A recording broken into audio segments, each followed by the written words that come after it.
I would be more amenable to logic 3 years from now. Yeah, I would get it then. I don't understand it at all now. Yeah, I actually don't care about the ports. I mean, it means a dongle, yes, but I A can kind of live with dongle, that. Cody. Come on, let's be realistic here. Well, I'm gonna get a dongle that's got a couple of ports in it, so I have a business one dongle idea. is fine. Is it possible to manufacture a dongle with a MagSafe connector? Because you make a lot of someone money. already did it. That's okay, out perfect.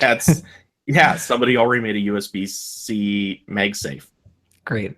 which is actually, well, I mean, I guess USB-C though is like it has there's resistance in the physical adapter, so it wouldn't just like pop out. Well, I imagine the connector probably has a magnetic connection to something behind it, and that's where the break happens. Yeah, it's just a 2-part magnet that basically does wire straight through. Yeah. So in that case, you actually need the USB-C to have some resistance. Otherwise, it wouldn't work. Yeah. All right. Okay, I got you. I'm there.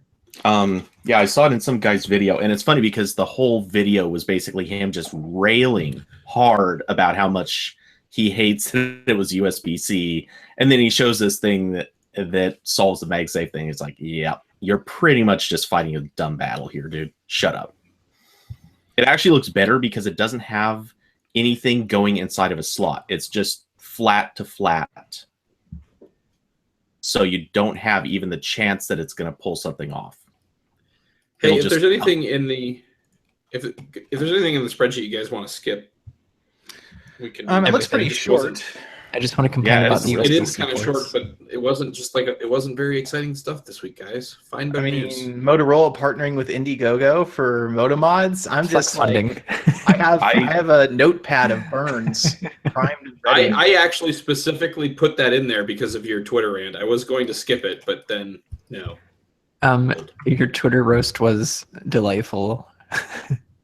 I enjoyed it quite a lot. All right, let's start recording. And do we have a sponsor this week? I should check that. Yes, it's me. Oh, so we can say this on air. You know how Harry's Razors sponsors like every podcast in the universe that's geared toward men. Yeah. So I reached out to them about sponsoring us, and apparently they get so many inquiries about this that there's an auto reply on their marketing email that says, due to the extremely high volume of requests for partnerships and promotions, we may not get back to you for several weeks. So apparently everybody else is aware that Harry's does everybody. Maybe it's funny that you say that because I'm literally looking at a Harry's ad on our site right now. Maybe they're just saying that to make you want the partnership even more. Yeah, exactly. That's what I would do. Just try to lowball us. See, that's kind of how I felt about Linux. There is Harry's on Android Police. Stop giving them free advertising, Matt. I've already done enough damage. Well, because almost every podcast I listen to, almost everyone, I've heard at least a few Linode ads. I don't listen to any tech podcasts, so I don't ever hear that. I haven't heard one on design notes. That's for sure. Let's see. I'm trying to think of who else. A couple of DNS companies are really big on most of the ones I listen to. Okay. And do we have a topic in there for Google Home? We do. So yeah. We can. Cody has Google Home, so we can talk about that in a more substantive way. Better than Squash. Google Home better than Squash. All right, I'm going to start recording, and I'm going to social us, and then we will be good. Did we ever get an answer about the sponsor, other than the sidetrack about? There is no sponsor. That one sponsor. It looks like you posted that. No, I didn't, unless I accidentally already buffered us. Did I already buffer us? I don't think I did. Also, I don't know why I can't. What buffer does, it tells you like, oh, you've posted that link recently, and it's like, no, I haven't, unless you mean a week ago. Hold on, I'm just going to put the YouTube URL in there. That'll probably do it. That works. Okay. We have been shared. I'll restart the recording because that's all useless.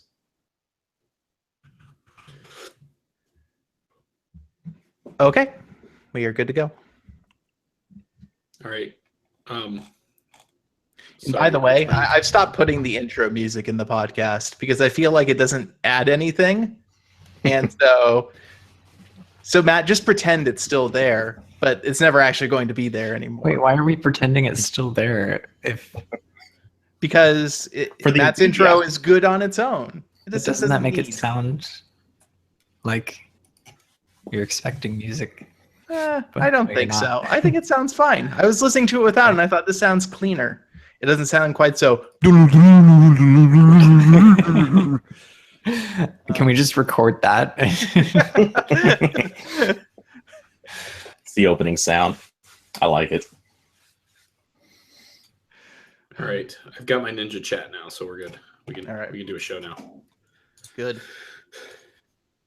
Welcome to the Android Police Podcast, your weekly audio source for all things Android. It is Thursday, November 3rd, 2016. I'm your host, Matthew Smith. I'm David Ruddick. I'm Liam Spradlin. And I'm Cody Toombs. For some reason, I expected Cameron to introduce himself for, it was really weird. I had a moment of deja vu and then immense sadness. I feel very sad. Sorry, Cody. As a C, you'll never be a Cameron. I can accept that. There are good things and bad things about that. Mostly you have too much hair, but, you know. This is true. All right, guys. So we're going to start off with a little bit of good news for folks that were still kind of waiting for products that they may have pre-ordered on October 4th. It's a month later, and Google Home units are shipping from the Google Store right into the hot little hands of our very own Cody Toombs. Ooh. You unplugged it. It's dead now. No, it's totally plugged in. It's still plugged in. Okay, never mind. And every 30 seconds, it sends out a puff of pleasant smelling mist. Does it come with different colored covers? Awesome. Well, it does not off of store shelves. And in point of fact, the one that I have here did not come with them either. They were. Yeah, we had a bit of an issue with communications with Google about the Google Home review, and it's because somebody else was handling that. But but we have it now. Yeah. That's why there wasn't a review today from us. We didn't get it in time because we weren't on the right list apparently until we were, but that was too late. Well, plus other miscommunications. But yeah, so we are going to have a review in a few days, and I'll post something about it tomorrow too. But the little bit of I've had to play with it already, the two things that stand out most is it's a really good speaker. Like, it blows away the Amazon Echo. Really? And I'm surprised to hear that. Sorry, not Echo. Tap, is that the portable speaker? That's whichever one is the portable speaker. That's the. It's not the Dot and it's not the Echo. It's got to be the Tap. Betweener. Yeah, the Tap. Yeah. The Dash or the Tap, which by comparison sounds tinny compared to Google Home. Google Home's actually a pretty good speaker for its size. We'll have to ask Artem how the sound compares to Echo Original, because Echo's a lot bigger. Echo's twice the size. Yeah, it's massive. I want to know, as a person who has no smart home stuff and no interest in smart home stuff, should I get the Home? Is there any reason for that? Well, you will have to read my review. No, I wouldn't say I'm far enough into messing with it yet. I've only actually even had it out of the box for maybe 4 hours or so. If you want a cool little shell speaker that you can talk to and it'll talk back, right there, that's kind of a worthwhile purpose for it. I mean, it's a little more expensive than, but you get Google Assistant out of it, so yay. It does look pretty. Yeah, I don't know. It's pretty neat. I'll have more opinion on it shortly. The other thing I got to say is it's crazy good at speech recognition. It's so much better than any phone I've ever had. Wait, can you do Mad Libs with it? I heard you can do Mad Libs with Assistant. Mad Libs? Yeah. Yeah, I actually specifically did Mad Libs earlier. Excellent. Yeah. That's okay. I'm buying it then. Google Home now with Mad Libs. The $130 Mad Libs machine. Yeah, for me, did you just say okay, Google, let's do some Mad Libs? Yeah, it's What is there? Oh my Yeah, God. that works on my phone too. Anyway, yeah. A system does it anywhere, but it's weirdly amusing. Though you really have to choose like screwed up words. Otherwise, like it did some it did things that are hard to turn funny unless you specifically put in screwed up words. Well, if I got one, it would almost definitely be $130 kitchen timer. That's what Do it you would think? be. Oh, that's a good point too. Wow. You know, this is sounding better all the time. Do you find, because I'm very interested in the idea of no interface, which technically speaking to something is still interfacing with it. But anyways, do you find that like talking to it is comfortable even though you don't have a visual indicator that it's hearing what you're saying correctly? That's I was wondering exactly the same thing. I'm still kind of trying to decide on that. The thing that creeped me out the most was setup, which is weird because it sets up just like a Chromecast. I mean, the setup is identical to a Chromecast, so it shouldn't be any different. But somehow I feel like I want a screen on it for setup. I can't explain it. Yeah, I don't know. It doesn't really seem all that much different. Like, you don't miss the screen that much, but you still kind of want one sometimes. Exclusive. I think, Google Home is actually 18 Chromecasts and a rat's nest inside of a my God. cylinder. Oh, and that actually brings up the third thing I noticed. It's a weird little thing to notice, but if you have a Chromecast, you've probably at some point held it while it's been plugged in for, more than a few minutes. They get warm. Like, Chromecasts are just always warm. Yeah. What I noticed on Google Home is right where the G logo is, it's not as warm as a Chromecast, but you can feel it. Just like hand on it, there's this like quarter-size space that gets warmer than anywhere else. Everything else is completely cool, but that one spot, That must be where the heat sink is. it just strikes me so much as a Chromecast thing. So you're saying it gets all hot in the G spot? Oh God, that's Oh my God, no. This is a family podcast. Even though I say No, fuck it's all the not. time, it's a family podcast, Matt. according to our iTunes reviews, this is not appropriate for the young or sensitive. It's true. And that, By the way, yeah. viewers, leave us reviews on iTunes, but only if they're positive. That's correct. Do not leave negative reviews on iTunes. I will find you. Not really. I reviews won't. on iTunes. I don't actually care that much. One of these days, I want to go read the reviews on iTunes. I don't think there have been any new ones for quite a while. Probably not. I don't think there are too many people getting us through iTunes. Although you could rate us on Google Play Music. That would be helpful. Because that's where the people who listen to this. Can you rate podcasts on Google Play Music? I And don't know. does anyone use podcasts on Google Play Music? Probably. I'm sure it must happen. Statistically, it has to once in a Okay, while. no, you can't. You can't rate podcasts. What? No? You can't do anything except subscribe and Okay, share. Seriously? Don't rate us on Google Play Music because that'll make you frustrated at me. Or for do suggesting- if you can. Yeah. If you can find a way. I mean, congrats. Yeah, actually, if you could just reach out to the product manager of Google Play Music Podcasts and suggest that they allow ratings, that'd be great. How are you supposed to know which shows have the most loyal shills? Yeah, exactly. Come on. You don't. Okay, so I just want to ask really quickly, are you sure it'd be great? Do we really want to encourage this? Because it could badly on us. Maybe. And as somebody pointed out, yes, I know the podcast went up late last week. We did the recording on Friday, and so I didn't have time to edit it. Desire to edit it until Monday. So that's just kind of the way it was. I wasn't, and there was a lot of editing to do, so it had to be done on Monday. So sorry about that, everybody. This one will go up on Friday, as per usual. Assuming there are no And terrible sound issues. out about the home. What's that? Anything else you'd like to point out about the home, or should we all just wait anxiously for the review to hit the site? What does it smell like? Summer breeze. Really nothing, actually. Like, That's seriously, sweet. Cody. yeah, how's it the doesn't even face have feel? like new plastic smell. How's the face feel? Yes. Satine. Satine. Yeah, I honestly just I'm not sure how much rubbing this on a podcast is really. Oh gonna man, play that'd be out. hilarious if you rubbed it and it turned on. I mean, it'd be a little weird, but honestly, David, I think I just had an idea. And You're I gonna want to edit that nominate out. You. You know that YouTube channel that does knob reviews? yes. Can you make one for face feel?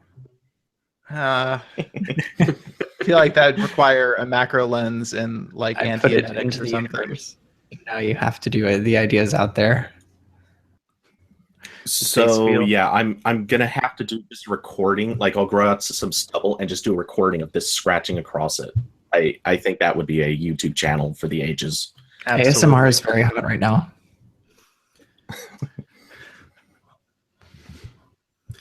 Oh, we're going so off track. Yeah, it's not going according to plan. All right, so let's move on to swipe gestures. So obviously, Android 7.1 has rolled out, at least in beta, to previous Nexus devices, the 5X and the 6B, specifically for the sake of this conversation.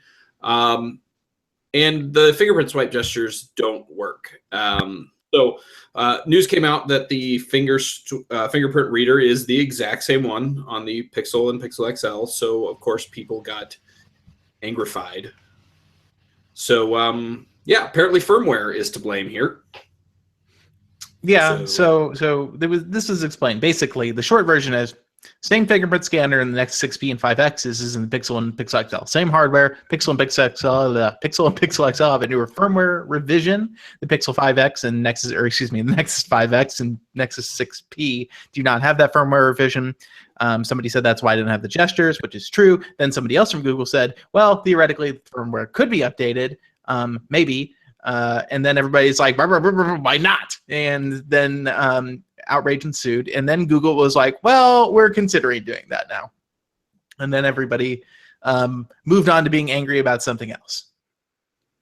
So they might add it in an update to the 5X and 6P. It's possible. So we'll see. I would not be surprised if they do, because honestly, why would they say they're considering it? To keep the issue alive. That wouldn't be a very good idea if they weren't like, yeah, we'll probably do it. Not that I'm saying that that's what they said. I'm not saying they probably did it. Don't shoot the messenger here. I'm just saying, why would they say anything if they weren't like, yeah, this is going to be a thing? But I'm not saying they said that, just that seems logical. Probably. Yeah, I'll just point out that I have not once enabled the fingerprint gestures on my my Pixel XL. Oh God, don't! I didn't say that. You can edit that out. On my Pixel XL, and I don't see any use for it. So I suspect that this is one of those things that, eventually at some point in time they're going to release the firmware in an update, and people are going to update it and then promptly forget why they cared. Oh my God! Of course they are. This is. Yeah. I don't want to be too mean about this, but it's 100% I don't have it and I want it. And why don't I get it? Yeah. And that's all this is about. It's not about the feature, because honestly, everybody who has a Pixel, everybody I see commenting on it, 90% of them are saying, oh, I turned that off immediately because it's super annoying to accidentally trigger it. I don't have that problem, but I certainly never use it. Well, I have a case on mine, and it prevents like accidental brushes. That's the only reason why it doesn't happen. Other than that, I would hate that. I tried it once just to see it happen, and it's terrible. It is really bad. It strikes me as the kind of thing that they just put in because they could, and not because it's a good experience. Yeah, I agree. Oh, you know what? Actually, I'll say that. Cheers to trying a few things, because hey, they might be good, they might not be. Go for it. Why not? If you can turn it off, if it turns out terrible, go ahead, turn it off. No big deal. But it is a big deal. It's a huge deal, actually. So before we devolve into rage about this, I actually, for the first time, got to use the iPhone 7 the other day. First time I bothered to use one. I guess I could have gone to a carrier store at any point and used one if I really wanted to. And I tried the haptic home button, and So I was expecting like, oh, well, Apple, they did some serious work on this. Everybody's like, it's like clicking a button, but not. And it's like, no, it's actually just the whole phone very briefly buzzes. It feels like if a you've been using clothespin. Android for years, you know what haptic feedback feels like. It's the same damn thing. It's just a shorter, stronger buzz. It's like a really abrupt, solid buzz, but you can still absolutely tell it's haptic. Because Like, the new Taptic engine or whatever takes up like the whole bottom of the phone, so it feels like the phone is going like. Yeah, it does. It feels like the whole phone is slapping itself, essentially. That's what it feels like. Also, I got to use 3D Touch for the first time, and honestly, it feels like you're going to kill the screen. Oh yeah, it's so badly bizarre. tuned. And at the edges, it is very, very noticeably harder to trigger 3D touch, which makes it so funny that that's where they have the highest use for it. It is a capital BE bad experience. It is not good. I was very hopeful too because the trackpad is so good. They did such a good job with the trackpad. I was like, they can do this. Yeah, but no, they didn't. Yeah, so I would just actually say, like, having used an iPhone 7, I think the home button and its various functionalities that it does based on how many times or how long you press it is the least intuitive thing on any cell phone ever. But Matt, it's so natural. There's only one button and it does so many things. Many functions wrapped in this button. Strangely enough, I feel like the no buttons on my phone is significantly better. Yeah. I know that's weird, but it's almost It's almost like we are fans of Android. Almost. Yeah, could be. All right, so speaking of the buttonless Pixel phones, there was a little bit of interesting news. I don't know, David, did you dig this one up? The 15 watts versus 18 watts on the Pixel? Oh yeah, so somebody on Google Plus, Nathan K, who apparently is a tester of USB things, tested the regular 5-inch Pixel's charging speed, and found and these measurement tools, they don't affect the output of the charger. They're totally passed through. They should be invisible to even smart cables. But anyway, he tested the peak output was 15 watts of the charger when charging the regular 5-inch Pixel. He theorized based on, he found some code that supported this and that suggested that only the 5-inch Pixel had this limitation. So we reached out to Google just based on his post and the evidence he gave, which was substantial. And they immediately confirmed it. And they said, actually, our specification page that says 18-watt fast charging or USB power delivery charging is not correct. We need to update that. It's 15 to 18 watts. And I asked for further clarification. So that means 15 watts for the regular Pixel and 18 watts for the Pixel XL. And Google confirmed that is the case. They did not elaborate on why. I would assume it's mostly because the more watts you're putting in, the more thermal energy you're creating. On a smaller device, there's less surface area and volume to dissipate that thermal energy. Could theoretically reduce the cycle capacity of the battery.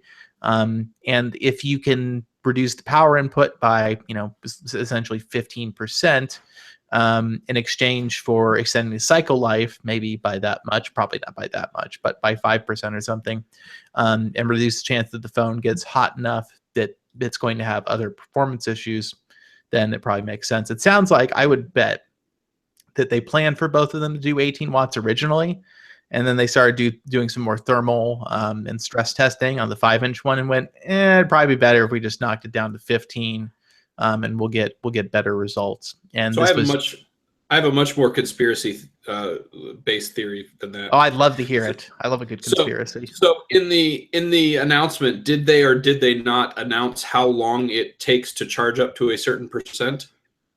No, they said it takes 15 minutes to get 7 hours of usage. Ah, okay. Well, there goes my theory. Yeah.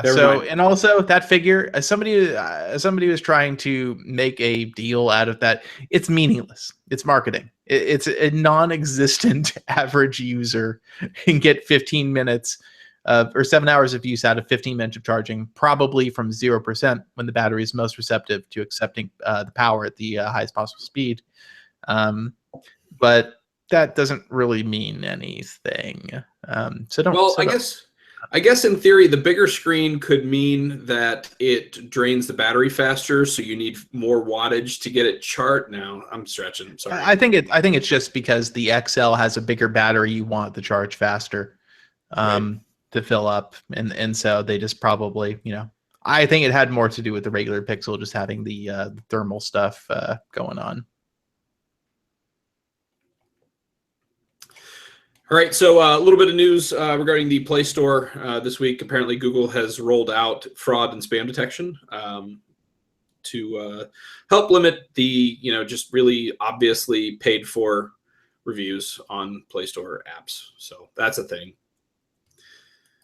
So I didn't read about this, actually. I never got a chance to. Well, I put this on the spreadsheet because I never have a.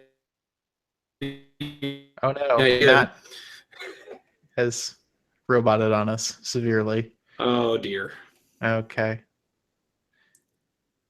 Sounds like you're better now. Are we back? Okay. Somebody cured you of the robot.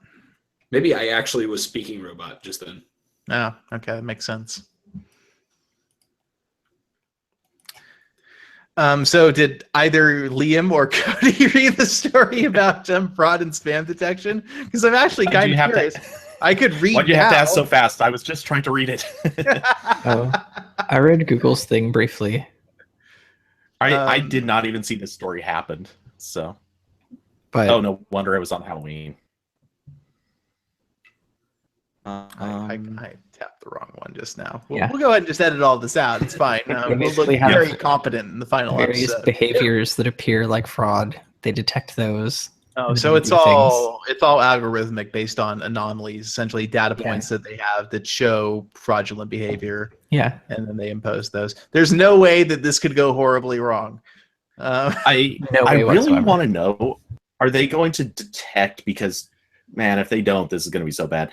Are they going to detect those things where like the review has nothing but glowing words in it, and then the rating's 1 star? I've seen so many of those. How does that happen? I don't. Okay, there's actually, we did a story about this a few years ago. There were people who were intentionally rating opposite ratings than whatever was popular, but giving their own reviews because they wanted their ratings to be more visible. Oh yes, I do remember this actually. It was the stupidest logic ever, but apparently it caught on. Yeah, it's like one of those like kind of chain email logic. If you give it an awful review, you're much more likely to be voted into the top spot for all of that Google Play Store fame and glory. Yeah, Google pays $200,000 a year to the top negative reviewer on the Play Store. Just forward this email 18 times. So this topic went well. Happy we discussed all of that. Yes. I feel like we could have played Yakety Stacks or whatever, the Benny Hill song, and just all read the story and probably come back with a more useful piece. But I think that was valid. We said smart things. No, all right, so smart things is another topic. It's not another topic. But Cody has smart things. In point of fact, delivered to me just today. It arrived even before Google Home did. Well, I have an old one, so there's that. Nice. Apparently, it's the Show Your Smart Things. I've actually had this for about a year, and it's literally never left the box. So, well, just having it in the your only home reason makes your home smarter. The only reason I know I'm going to use it is because I'm testing it with Home. That's it. Yeah. I kind of have the same feeling. Like I kind of want to get home just so I can use this because I don't know what else I'm going to use it for. And this totally will be part of my review, is whether or not Home is really that necessary versus just using Assistant on a Pixel. Because I have a funny feeling the Pixel will pretty much fine. It's almost like having a home in your pocket. But the Pixel doesn't have front-facing speakers, Cody. Depends on what way you're facing it. See, now there's something I didn't think about. It does. All right, so next is a little bit of an update to my devices on Google Play. I think personally, this is minorly cool for most of us listening, or myself specifically. But I imagine this has got to be really nice for you guys who do phone reviews. Oh my God. The Google Play has finally allowed you to remove unused phones and tablets. Yeah, I had stuff on there like a Droid Charge and a Bionic, and like we're talking way back, like 5 years ago.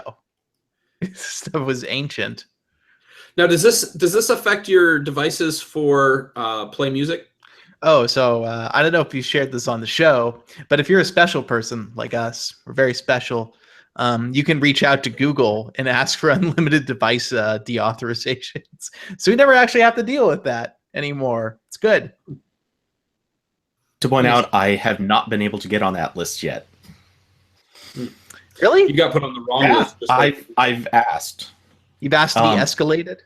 Yeah, I haven't asked in the last, I guess, month or two, because I hit my device limit, deauth limit again. I think this is my third or fourth time.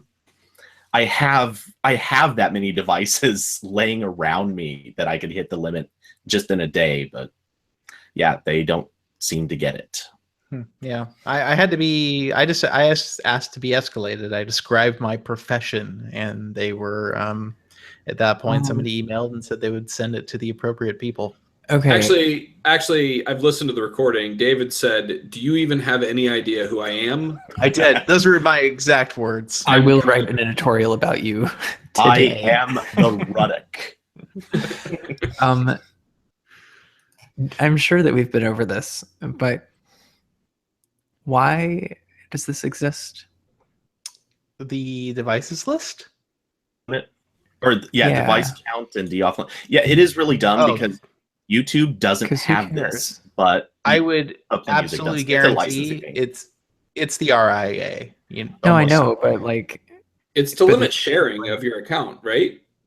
Okay, but I can have 10 devices at once, right? Yeah. And then I can deauthorize up to 4 of them to add new ones. But if I'm deauthorizing to add a new one, then what's the difference?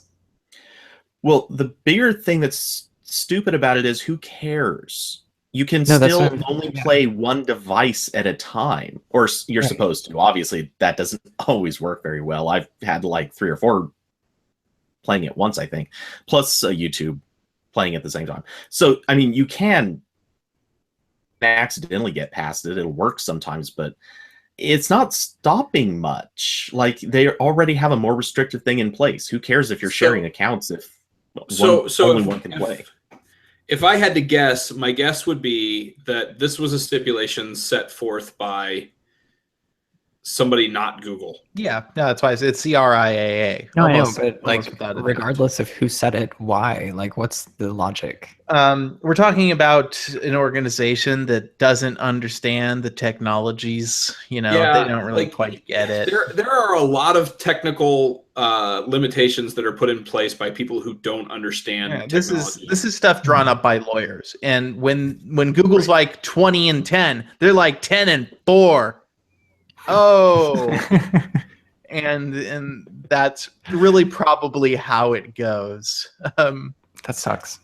Yeah, it's an arbitrary restriction that makes no sense, except in the sense that some people can go back to their bosses and be like, look, we got them to agree to only 10 devices and 4 deauthorizations per year. Huge win. Their bosses say, I don't even know what that means, but it sounds good. For what it's worth, sometimes I think the RIAA is like actively anti-consumer, just to prove they can be. Like, it's a game. Yeah, totally just for fun. Definitely, there's a big element. It's just a power play, essentially. So yeah. All right, so we got some product news this week. The hot sheet, as we like to call it. LeEco devices went on sale for very low prices for a selected number of people. David, you had your eye on that. Did we ever lose the promo price? I think both of them did go out of stock. And it's LeEco, Matt, with a long E preceded by a, I don't know what you call that sound, E, but schwa. that's a schwa, yes. I'm LeEco. so Definitely upset not a by the name. So the S3 promo code, we got $100 off the $250 phone and got it for $149.99 plus tax with free overnight shipping, surprisingly. That sold out within probably like 30 or 40 minutes, I think, the promo code did, even though you could still buy one for the regular price. The Pro, I do not know if, I don't think the Pro code ever actually sold out. Because I got an email the next day being like, oh, we'll send you, due to overwhelming demand, we'll allow you to buy it for the same price a week from now. Overwhelming demand. Yeah. No, you just didn't sell enough of them. There's another counter on their site for 5 days from now. Yeah, so you can buy it again for $299 a week from now, which honestly, considering specifications, is an amazing price. You get no argument from me.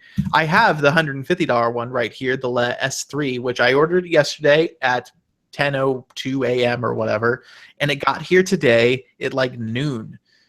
Granted, it only had to go about 20 miles from the shipping center, so it wasn't very far, but impressive, and it works, and I haven't noticed anything glaringly terrible about it. Somebody who'd been emailing us said the camera, they were testing it because LeEco had been seeding these for months now to people under NDA.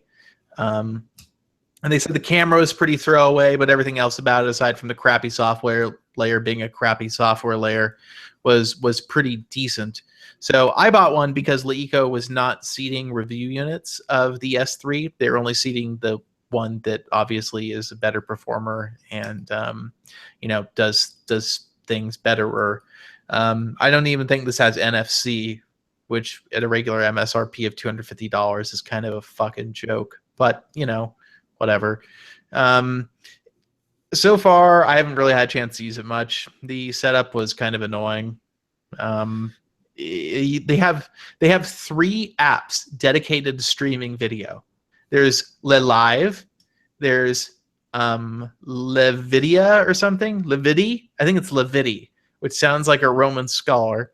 And then there is just the Le TV or Le app or something like that. And that does other so one of them does, it looks like, viral videos, which basically just link to YouTube, it looks like. I'm not really sure how that works. One of them does live stuff, but it's supposed to be like a channel guide where it shows you like what's on right now with like a clip of the screen, and I don't get it really. And then another one is like videos from I don't understand why are there all these apps for videos? Like, how many video apps do I reasonably need? But you replace the launcher, and at that point you only have to deal with the awful settings app, the awful quick settings, and the awful notification screen. And I think, like other Chinese phones, they have stupid restrictions about apps asking for permissions, and they like double ask you, like, blah app is asking for blah. Are you sure you want to blah?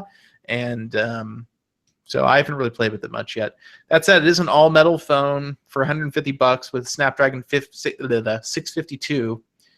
It's not $150 anymore, though. So on the basis of it being a $250 phone, we'll have to see how it turns out.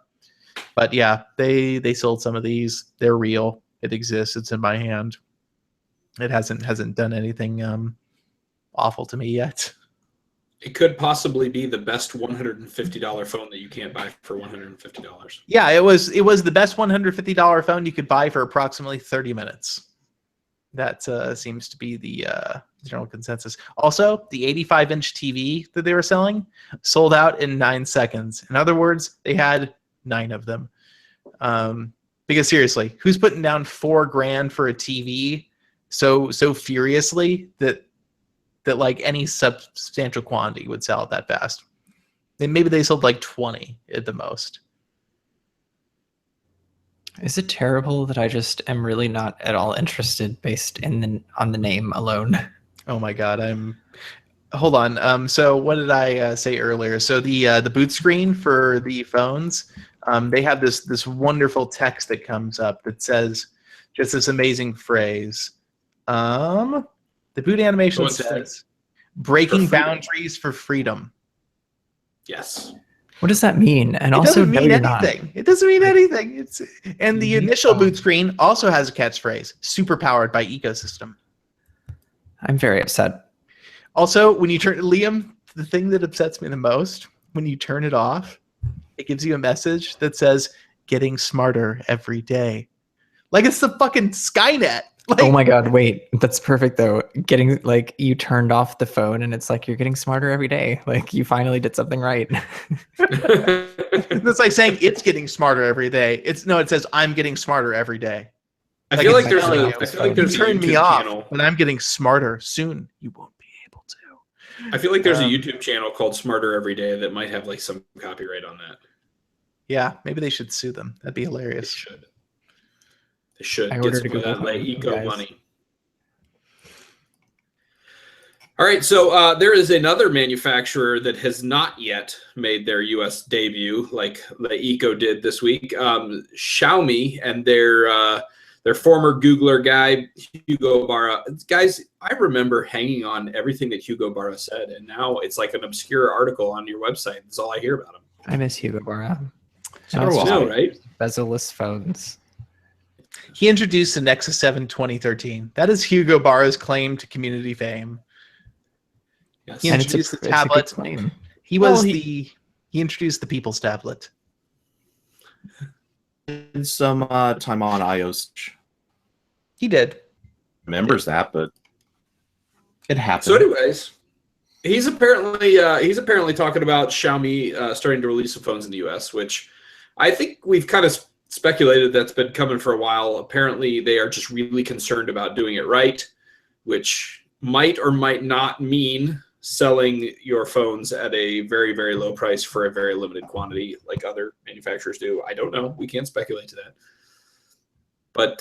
But yeah, so apparently he's pushing the idea forward, but we just don't really know when it's going to happen. Yeah, I'll believe it when I see it. And honestly, if they do it, I'm kind of thinking that, I mean, what did they really have to offer? What is their, it's cheap. That doesn't seem to have worked very well for anybody here at all.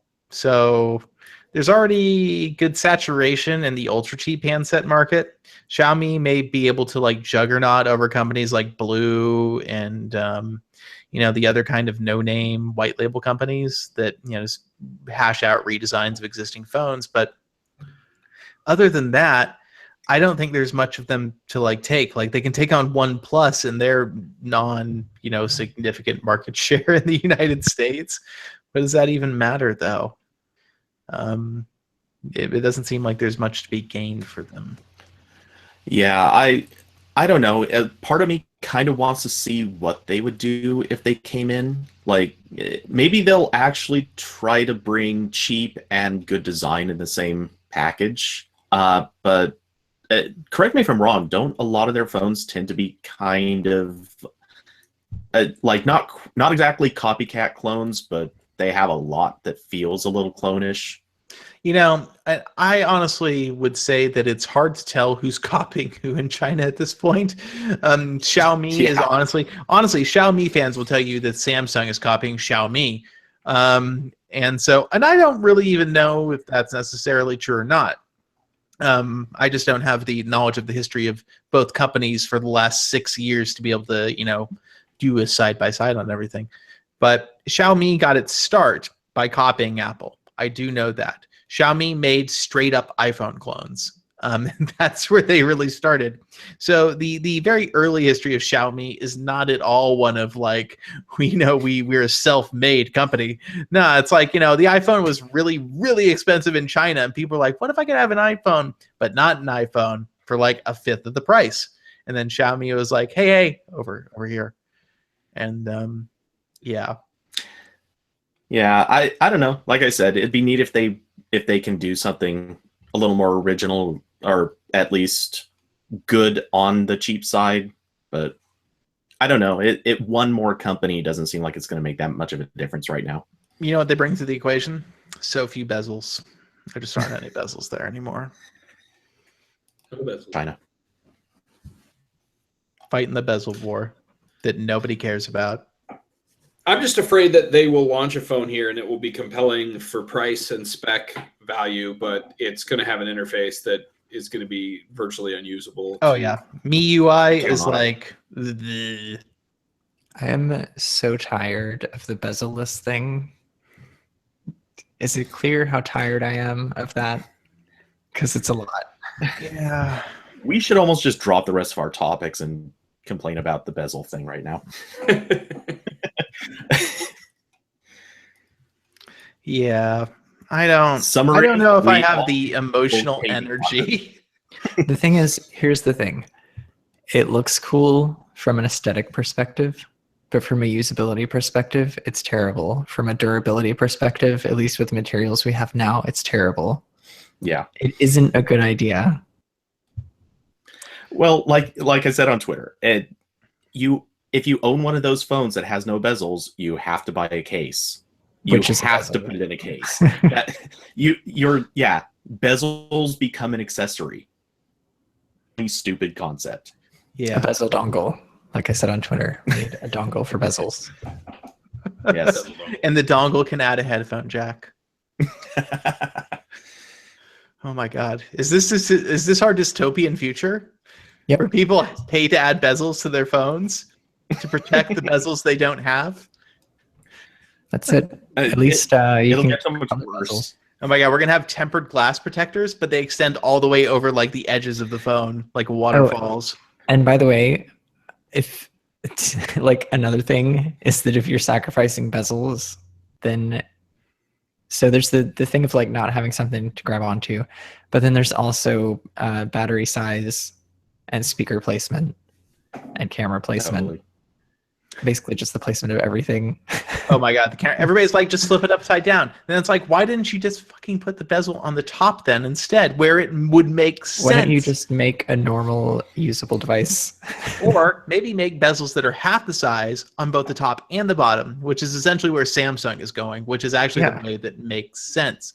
Not that I agree with why they have the bottom part necessarily, but at least like, you know, Samsung understands having the camera on top makes a hell of a lot more sense than just chopping off the top entirely.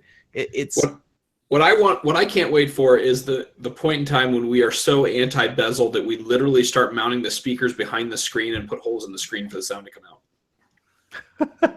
I can picture that. I'm sure, I'm like absolutely positive that LG is going to demo a punctured display at You know like what's funny? MWC or something. I don't know if anybody's pointing this out yet. Somebody probably did the first time they came on screen. If you guys have been watching Westworld, they have smartphones that are essentially bezel-less. They look like they have a tiny strip on top and bottom, but are otherwise without borders. I don't know if anybody else has seen those. I'll look up a picture while we're talking about other stuff. But yeah, There's some stuff like Black Mirror has shown some phones without bezels too, I want to say. If anybody So watches that. I'm immediately picturing the first phone that does this will totally have it as a gimmick where when you're playing sound, like I'm holding up a 6P right now, where you're playing sound, it's coming out of the holes, they will totally have an animation coming out. I'm dead certain that will be the gimmick some company will go with when they launch this. okay. There is a post called "The Tech of Westworld," and I'm going to put it up on screen. Screen share. And for our listeners at home, And for F you. listeners at home, that's a picture of it. That's about as good as it gets. But you can see that essentially the screen, actually, it looks like there's a tiny bezel on top, but that's it. And otherwise, it is without the bezels. And that is so you can hold it like this while you're using it. For those of you listening at home, Matt is holding the tippy top of his phone between his fingers, like it's a stinky phone that he's going to toss in the trash. Stinky phone. Yes. All right, well, let's move on to Huawei. They had some announcements for some devices this week. The Mate 9 with its 5.9-inch display. And I don't know, wasn't there a Porsche Design Edition? Didn't they do that? Yes, there was. Isn't it like $1,500 or something? I'm sure it is. Porsche Design is... So they have actual, if you go to like Berlin, they have actual Porsche design stores, which are vile. But this is like, they launched it in Germany. And so I assume they intend to sell lots of units in Germany. And I'm sure this phone will be in Porsche design retail stores where somebody who buys a really, really ugly pair of shoes maybe will purchase a smartphone. What is the relationship of Porsche design to the larger entity? It's just a fashion brand, just like Ferrari has their fashion brand as well. I think Bugatti has a fashion brand, but it's dumb.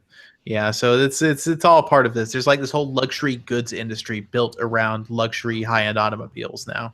It's really bizarre. It is really weird. Also, Porsche design was like a completely different company. The name Mate 9 doesn't rhyme.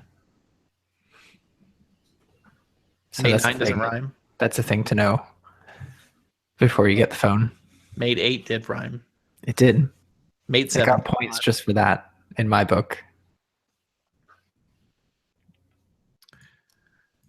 Good stuff. Mate 9, it's a phone. It's going to come to the United States. They did say that. They did not say when or for how much. But eventually. But the Porsche design version is $1,547. In case anybody wants. I'm going to allow this use of Porsche because it makes fun of it, essentially. Yes. Porsche design, Mate 9, which does rhyme. Yes, it does. It's also very. By the way, does anybody remember Virtu phones? They still make those. They do. Why? Somebody bought them. That's why. That's the only reason they make phones anymore. I remember one CES I was in Vegas and there was a Virtu store. I didn't go in because, but it was there. It existed. There were Virtu phones inside, presumably. All right, I'm gonna just be real transparent and front facing with this. The next story is literally only here so that you guys can hear David.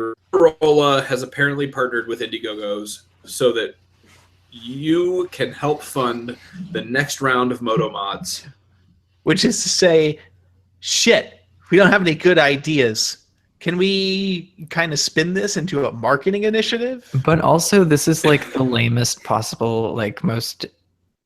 It's like the most non-committal thing. Like really, Indiegogo.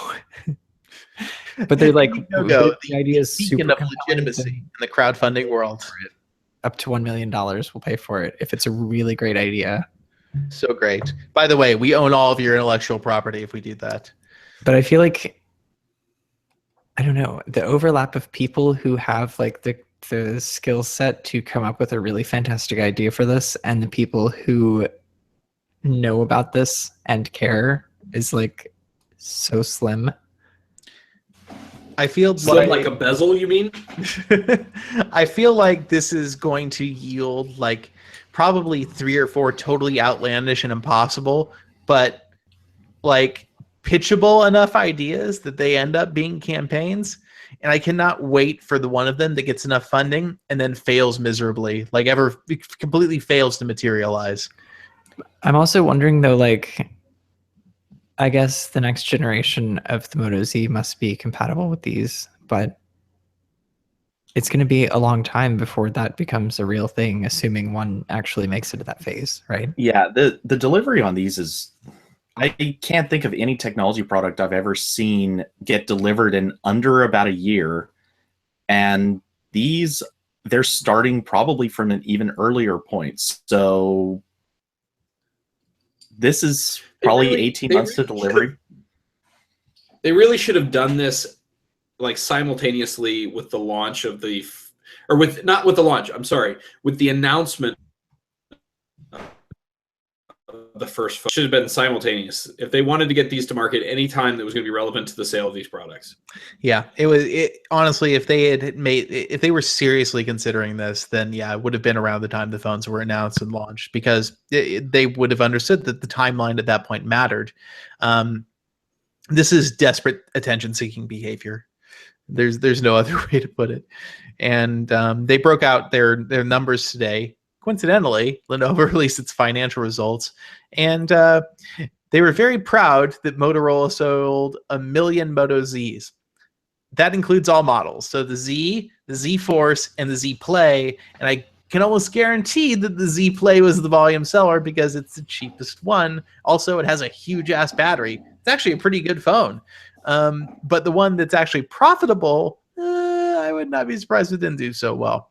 And Lenovo's mobile group still lost over $150 million last quarter. Wasn't even close to profitability. Not even within shouting distance. So, yeah, there's just no, I think this is, Lenovo and Motorola will give this probably one more try next year. And if it doesn't work, which I sincerely doubt it will, then we'll quietly put Moto Mods away into the little drawer in smartphone history. Will it go right next to the G5 Friends? I believe that the chat room is specifically calling for the next generation of Moto Zs to have no bezels and to have a Moto Mod that adds them back. Yeah, and the bezels can have speakers in them and a front-facing camera. It's Yes. going to be revolutionary. And a headphone jack. And a headphone jack. Yes, it can be like the all-in-one Moto Mod. That's right. All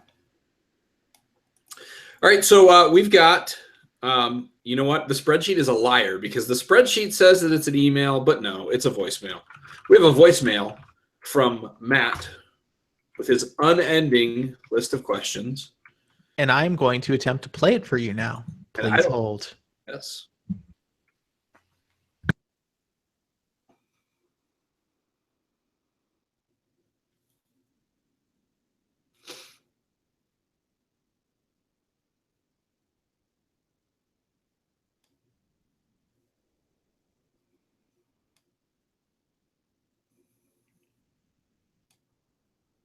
It would help if I unmuted the microphone. It would. Hello, AP. This is Matt with his unending list of questions, back after a short hiatus. What do you feel is the right price for the Pixel XL? If you were advising Google on the price, what would you have suggested? Thank you, and I look forward to hearing your reply. If they could give me money to take it, that would be ideal. That would be the perfect. I like one that would keep Google in business longer, personally. In business. Also, Matt, who left the voicemail, the short hiatus? Thought you were dead. Seriously. It's been a long time. I would say, ideally, it's obvious that they just went for the iPhone pricing because that's what they decided was the go-to-market strategy, and that's what they wanted to do. But if I were to go for value-oriented pricing based on both devices, I would say start the small one, $550, $650 for the 128, $700 for the big one, $800 for the 128, the big one. So that would, I think, be probably, what I would choose. But I don't have Google's numbers. I don't have the data, so, or any idea if that would necessarily increase sales that much. I mean, the financing option I think has probably served Google very well. Where last year they didn't have that unless you went Project Fi. So I don't know, but yeah, that'd be my number: $550 through $800. So I don't have necessarily a starting price that I would pick at. The only thing I would really complain about is the jump from Pixel to Pixel XL. That is a $120 jump to add just a little bit of screen size and a little bit of battery. That feels a little steep, and I don't want to say opportunistic. People had to have looked at this and thought, we know we're going to sell way more of these. So let's see if we can maybe get some real profit off that model. I think they just looked at it and said, well, Apple gets away with it. Let's go for it. Yeah. Well, Apple, they do. That's exactly what they do. There are prices. different.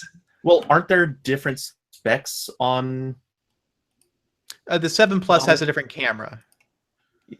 Okay, yeah, it's something. There might be a RAM difference. I don't know. We're getting out of my area of expertise here. I know we had this discussion before. I remember somebody brought up there was something that was definitely different, but I can't think of what it was. The camera's like the big one this year for the iPhone, so But yeah, I mean, just to increase screen size and battery size seems technically resolution.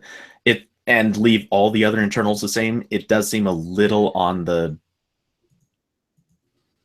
Yeah. But Okay. but that's it. Like starting price, I think I don't like it, but it's fine. I don't think it's a bad starting price. Okay, so Apple does include a gigabyte of extra RAM for the 7 Plus. Arguably, that's probably to do with the fact that it has more pixels, and not necessarily to imply that 7 Plus has better performance. But they have the same processor. Yeah. Not clear if it's at the same clock speed, but yeah. And then the difference obviously being the camera. So Google's pricing, not even arguably, objectively does make less sense than Apple's, which, wow, how are we, what is it like? Has hell frozen over? Because that actually is a compelling point. But yeah, other than that, like I said, starting price seems fine. It's high, but I think that's what they were going for. The whole point is to not feel like the cheap device this year. Yeah. Though I will also say for the price, to have waterproofing. Yeah, and like Google said, apparently that they ran out of time to really make that a priority. But the So- Pixel 2. Yeah, The Pixel 2. but if you're gonna run out of time, you could also maybe run, $50 cheaper and make up for that lost time. Yeah. Just saying, Well, little I nitpicks, think- but I don't know that profit But loss changing actually the makes up price- for lost time. no, it doesn't. The business is mine. Changing the price late in the game would be Yeah. a major effort. To be fair, the high pricing does. You got to also admit the high pricing gives them a lot of space to drop the price in a couple months. Yeah, Because the price is going to go down a lot faster than it will on iPhones. I'll be curious to see what they do with that, or if they hold fast and try to. I mean, Verizon is already playing games with the price in terms of all the trade-in stuff, but Google itself, I don't know. I don't even think we'll see a Black Friday price cut. I think we might see a January price cut. Yeah, that's the thing.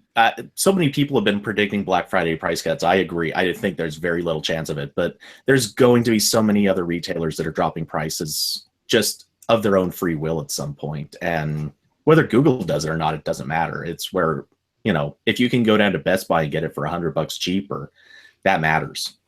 Yeah, but all the Best Buy ones are Verizon, and so I mean they might have like a price cut, For like now, yeah. But the thing with Best Buy is I'm not sure how this works, but I think Best Buy is one of like the weird places where you can still get a Verizon on contract subsidy, and so yeah, that's who knows what they'll do, what black magic they'll work in their sales system, but. Yeah, I agree. I'd be very surprised if we see Google cut the price. Project Fi, on the other hand, I wonder how much autonomy they have on pricing at Project Fi. I could see maybe Project Fi offering like $50 off, something like that. But I don't even necessarily think that's good. I mean, Google obviously wants to get people on their carrier, so there's a very different incentive at play there than on the Google Store. Yeah. All right. So in a rare occurrence as of late, we do have some antiques that were sent in this week. So I'm going to put them up on the screen. This email has both the names Anthony and David on it. So Anthony or David, thanks for sending these in. But I'm going to go ahead and pull this up. And there's a couple of phones here. We're going to skip right past the first two because, well, they're not Android devices. So we got some Windows Phone devices here. An orange SPV M700 HTC Trinity, apparently in some markets. So that's this. We've got a HTC Touch HD running Windows 6. Ah, the classic. Yeah. And then the HTC Desire HD, which was known in the US in the one carrier it was released on as the Inspire 4G on AT&T. Yes. And it was I one of have the that ugliest laying phones. around. It Correct really me if was. I'm wrong. I've got the image up here. Correct me if I'm wrong. This is the back of it. There's a little cutout right here. Isn't that like a tray and you slide the battery in and out through that? Yes. It's bizarre. Yeah, Very, and that very was that's also where the memory card no, sorry, that was the bottom. the that bottom section down, well, the bottom, that's where the memory card and SIM card went. Yeah, it was very bizarre. It was like the RoboCop of phones. Like it was, like there were just random curves and like pieces that were cut out of it and stuff, and it was really weird. Yeah, and it also notoriously had a really big problem with GPS because the antenna was only connected by a springy piece of metal, which as the phone heated up and cooled down, the springiness would eventually go away and would loosen up. So give it anywhere from 6 months to a year, and your GPS basically goes. Oh, that was a problem on so many early HTC phones, though. I think they had this problem too. They went with this stupid design. Samsung, I think, had an issue with adhesive in GPS antennas or something, where eventually it would just come. Yep. They couldn't. The body would basically the plastic would loosen, and the GPS antenna the contacts wouldn't touch anymore. Yeah. Oh, the GPS on my Fascinate back in the day was completely worthless. Yeah, but I remember people say if you squeeze the phone together, the GPS starts to work. I did that and it did work. Yeah, I had the Inspire. For what it's worth, technically that phone did exist sort of in a second carrier. The Verizon, the first Verizon phone that had LTE was this phone, but they made Thunderbolt. But they slightly modified it, I think, to have more RAM and a faster processor. But otherwise, it was completely identical. Was it? I thought the Thunderbolt was I thought it had a totally different chassis and everything. It looked pretty different. It looked a little different, but it was otherwise all the same parts inside. It still had the best extended battery of all time. Can we at least agree to that? That was the Thunderbolt extended battery was a thing of beauty. Oh yeah, the battery life on that phone was not just abysmal; it was downright scarily bad. If I remember correctly, it was because the LTE modem had to be completely independent of everything else because it wasn't integrated into the chipset. Yep, discrete modems. Yeah, they are the bane. So the Thunderbolt didn't have more RAM; it had more internal storage. It had 4 gigs of internal storage versus the 1.5 on the Desire HD. Same amount of RAM, 3/4 of a gig. Same processor, I think. Yeah, actually the same processor. Oh wait, no, wasn't the same processor. It was an 8655 to the 8255. And I assume the 8655 was probably Qualcomm's first LTE chip. Or something like that. And what do you mean LTE chip if it had a discrete modem? I don't think it had a discrete modem. I think it was the Thunderbolt definitely had discrete modem. Oh, did it? Okay. Yeah. That was the big complaint about it. Okay. And the other difference was the battery was 10% larger. And it did. In retrospect, not the best idea. Need a little bit more juice.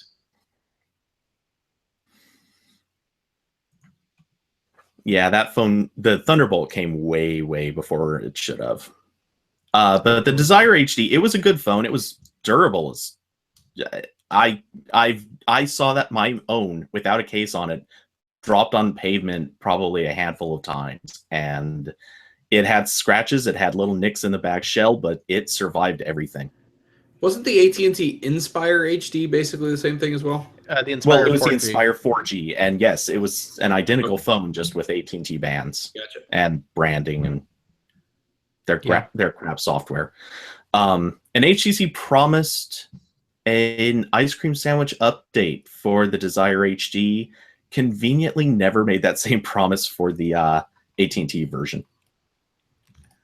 Yeah, I doubt that phone would have run Android 4.0 very well with 3/4 of a gig of RAM. Well, with AT&T's add-ons, it did not. But I ran CM on it for a long time, and it did great. It ran CM so much better than it ever did with any gingerbread. Oh, Sense! Back when everybody was really excited about Sense, despite the fact that it was laid on. It was laid on like icing on a grocery store sheet cake. Sense was it was like a big goopy mess of UI modifications. People loved it because Android was so ugly, and everybody's like, "Oh, Sense is beautiful." Well, and it was like when you were comparing it to like Moto Blur. I mean, Oh, geez, yeah. Oh, Moto Blur. The Well, or- skin's so bad they had to rename it. Or even TouchWiz. the Moto not Blur was. Early TouchWiz was pretty terrible too. Yes, early TouchWiz was terrible. Early TouchWiz was like an acid trip. Yes, that was those were the Crayola acid trip days of Samsung UIs. All right. Well, I think that's going to about do it for this week's show. If you have any antiques, it was a nice change of pace, antiques this week. So if you have any of those, send them to us at podcast@airwaypolice.com.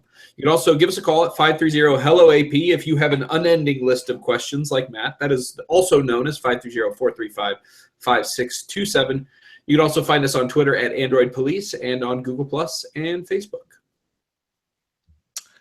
Okay, I'm going to go ahead and stop the broadcast.